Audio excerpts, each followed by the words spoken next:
শনিবার দিনে দুপুরে রাজধানীর দক্ষিণ বনশ্রীর নিজ বাসায় স্কুলছাত্রী ফাতেমা আক্তার নীলিকে হত্যার রহস্য জট খুলতে সিসি ক্যামেরার ফুটেজ ও বোনের সন্দেহই সত্যি হলো।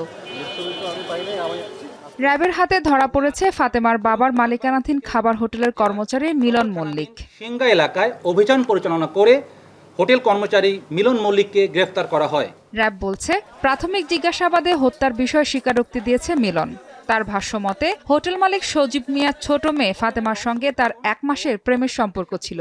এর মধ্যে 2 মেয়েকে ঢাকায় রেখে স্ত্রী, ছেলে ও ছেলের বউসহ গ্রামের বাড়ি হবিগঞ্জে যান হোটেল মালিক সজীব মিয়া। আসামির পূর্ব পরিকল্পনা অনুযায়ী ফাঁকা বাড়িতে সুযোগ পেয়ে গেল শুক্রবার রাতে খাবার খেতে এসে ফাতেমাকে অনৈতিক প্রস্তাব দেয় মিলন। তার এমন প্রস্তাবে অস্বীকৃতি জানিয়ে উল্টো গালমন্দ করে ফাতেমা। এতে ক্ষিপ্ত হয়ে পরদিন শনিবার দুপুরে ধারালো দা দিয়ে গলায় জখম করে হত্যা করা হয় ফাতেমাকে। প্রাথমিক জিজ্ঞাসাবাদে গ্রেফতারকৃত আসামি মোহাম্মদ মিলন মল্লিক এই হত্যাকাণ্ডের সাথে জড়িত থাকার অভিযোগ স্বীকার করেন। এই নৃশংস হত্যাকাণ্ডের পিছনে অন্য কোনো উদ্দেশ্য আছে কিনা তা তদন্তকারী কর্মকর্তার বিস্তারিত তদন্তে বেরিয়ে আসবে বলে আমরা মনে করি। হত্যার পর বাগেরহাটে আত্মগোপনে চলে যায় মিলন। পরে তথ্য প্রযুক্তি ও গোপন খবরের ভিত্তিতে তাকে গ্রেপ্তার করে ঢাকায় নিয়ে আসে র্যাব। এর আগে গেল শনিবার হত্যার পরদিন রাজধানীর খিলগাঁও থানায় মামলা দায়ের করে নিহতের পরিবার।